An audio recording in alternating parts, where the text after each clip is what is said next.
सभी दर्शकों को नमस्कार। अब आप देख रहे हैं विश्व इंडिया टीवी न्यूज में आपका स्वागत है। विकास चंद कश्यप चो नजर डालते हैं कुछ खास खबरों पर।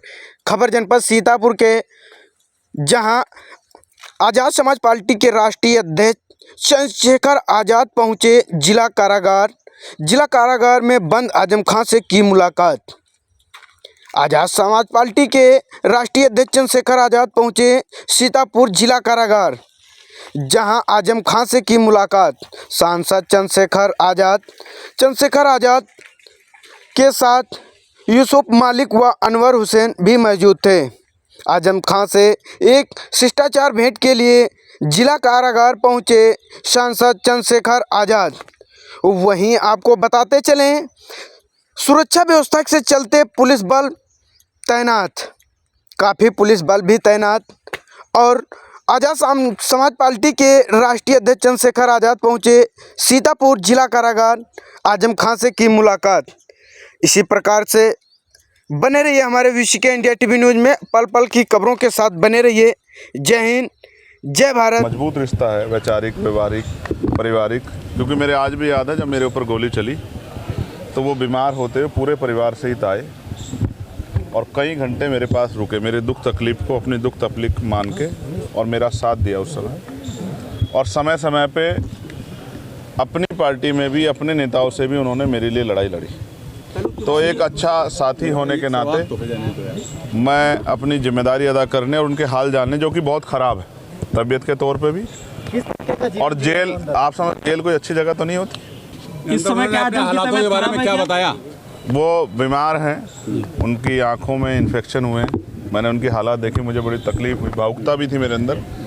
मैं सरकार से ये अपील करूंगा कि राजनीति में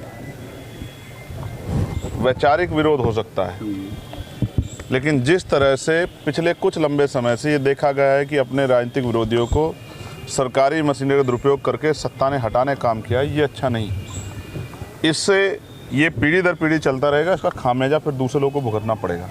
अगर आप कुछ अन्याय करोगे तो कल आने वाले समय में ताकत आने पर दूसरा व्यक्ति भी अन्याय करेगा। जबकि उन्होंने मुझसे कहा कि हम बदले में नहीं, बदलाव में भरोसा रखते हैं, हम जन सेवा के लिए हैं और हम आने वाले कल में भी जन सेवा करेंगे। उनका आशीर्वाद मुझे हमेशा मिलता रहा। कल हुए उपचुनाव में जो जैसा रहा स्थितियाँ रही पूरे उत्तर प्रदेश में, उसको लेकर क्या कहेंगे? और पुलिस और सरकार ने कुछ दरोगाओं, कुछ लोगों का सस्पेंशन भी किया है, क्या मानते हैं? ये जो चैनल्स का आप लोगो देख रहे हैं, इनके एक शानदार पत्रकार को जिस तरह पुलिस ने और वहाँ के कुछ स्थानीय अराजक तत्वों ने जिस तरह से घसीटा, अपमानित किया, वहाँ के जिलाधिकारी को हस्तक्षेप करके उनको बचाना पड़ा। जिस तनाव में और जिस तरह की हिंसा में कल का चुनाव हुआ, शायद ही कभी इस तरह का चुनाव पहले हुआ।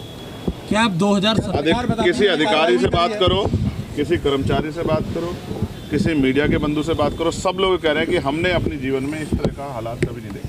क्योंकि मुख्यमंत्री जी ने इसको अपनी साख का सवाल बना लिया और उनको ये लगता है अगर वो कहीं उपचुनाव में लूज कर गए तो केंद्र में बैठी सरकार भाजपा की शायद उनको ना छोड़े। इस वजह से उन्होंने एड़ी चोटी का जोर लगाया। अधिकारियों को भी कहा कि मुझे ये सीटें जीतनी है, तो अधिकारियों ने भी पूरी जोर आजमाइश की और जनता ने लूटते हुए लोकतंत्र की लुटती अस्मिता को तो कहते हैं मैंने कार्रवाई भी करी, पुलिस वालों को सस्पेंड किया। अच्छा, वो पुलिस वाले किसका काम कर रहे हैं आप मुझे बताओ? अगर कोई गलत नहीं हो रहा तो सस्पेंड क्यों किए? ये तो वो हैं, मतलब आपकी चोरी पकड़ी गई तो आपने सस्पेंड किया, लेकिन जहाँ चोरी नहीं पकड़ी गई वहाँ तो हुआ। आप समझो, अब आप समझो ना, अब ये चाइना का बॉर्डर नहीं है कि रिवॉल्वर निकाल के इंस्पेक्टर साहब को जनता को डराना पड़े।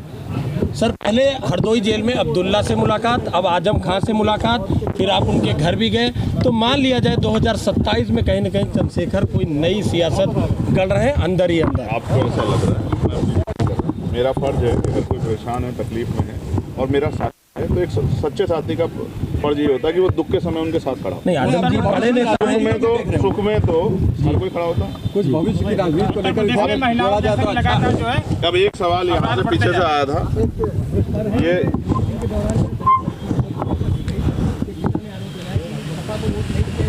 झूठ बोलना अपराध होता है। वोटिंग के दौरान हत्या नहीं हुई। पहले तो आप अपने सवाल को सुधारो। मेरी पूरी जानकारी में आया, जबकि उत्तर प्रदेश पुलिस मेरे अधीन नहीं है, मेरे नेतृत्व में काम नहीं कर रही। पुलिस का बयान है कि हत्या वोट के मामले में नहीं हुई। तो मीडिया सवाल करने से और गलत बात को बढ़ावा देने से बचना चाहिए। हत्या हुई है, जिसने की है उसको इतनी सख्त सज़ा मिले कि उसकी कई पीढ़ियाँ याद रखें। इस बात में कोई वो किसी पार्टी जुड़ा हो, चाहे समाजवादी पार्टी जुड़ा हो, चाहे किसी और पार्टी जुड़ा हो, सख्त कार्रवाई हो। अगर मैं कह रहा हूँ पुलिस का ही बयान है कि इसमें वोट का कोई इशू नहीं, अगर वोट के आधार पर भी हुई तो लोकतंत्र की हत्या है, तो उस पर 4 गुना। क्योंकि अगर बहुजन समाज के आदमी बहुजन समाज के लोगों पे, यानी कि खुद कमज़ोर आदमी कमज़ोरों पे अगर अन्याय अत्याचार करता है, सामंतशाही जैसी व्यवस्था लागू करता है, तो फिर उसको तो दुना उसको सज़ा मिलनी चाहिए, उस पर एक धारा फालतू लगनी चाहिए। क्या नई रणनीति है 2027 आपकी राजनीति को लेकर कोई अच्छे अपने विचार दिए? आपकी राजनीति को लेकर आजम ये मेरी उनकी बात है, ये जब वो बाहर होंगे तो वो आपके सामने भी रखेंगे। आपसे कहे हैं तो आप तो कुछ बता सकते हैं। आपको बता दूं, जरूरी थोड़े आप मेरी सारी बात को सच मानेंगे। तो 27 में चंद्रशेखर का कुछ वार्ता हुई है, राजनीतिक वार्ताएं कुछ हुई हैं। अब वो राजनीतिक लोग हैं तो 2 राजनीतिक लोग मिलेंगे, राजनीतिक वार्ताएं भी होंगी। अब आप समझिए ना, मैं ये भी देखने गया था कि वो किस हालात। मैंने जेल का खाना भी खाया। कैसा लगा?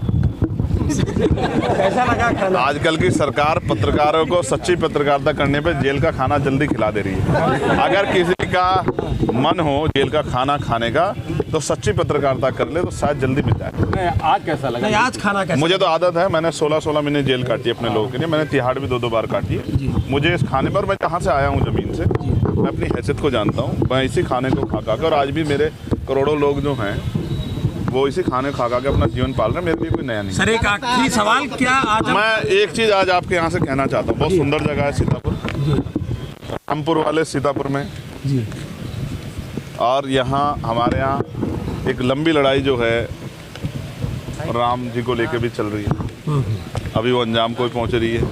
तो अब मैं ये कहना चाहिए, एक नारा दिया मुख्यमंत्री जी ने। अब चुनाव के बाद मुझे समय लगा कि उसका विश्लेषण हो जाए कि बटेंगे कटेंगे। तो मैं आज आपके यहाँ से कहना चाहता हूँ, सीतापुर में ये नारा उन्होंने बहुत अच्छा दिया, मैं उनको बधाई देता हूँ। और मैं इसलिए बधाई देता हूँ कि उन्होंने एक बहुत, क्योंकि जब कोई बात कहता है तो उसके हर सिक्के के 2 पहलू होते हैं जी। मैं ये मानता हूँ कि यहाँ से हमारे लोग सीख लेनी चाहिए कि 6743 जातियों में बटे दलित, पिछड़े वर्ग के लोग, आदिवासी लोग, अल्पसंख्यक लोग अगर बटेंगे तो समय समय पे सारे कटेंगे, इनके अधिकार भी छिन जाएंगे। जैसे आज गोरखपुर से शुरुआत हो रही है, विज्ञापन निकला है कि पटवारी, कानूगो, तहसीलदार, ये सारी भर्तियां जो है आउटसोर्सिंग पे होंगी। आप समझो ना किस तरह युवाओं के भविष्य का कत्ल किया जा रहा है, किस तरह संवैधानिक संस्थाओं के साथ खिलवाड़ किया जा रहा है। और जब ये आउटसोर्सिंग पे होंगी तो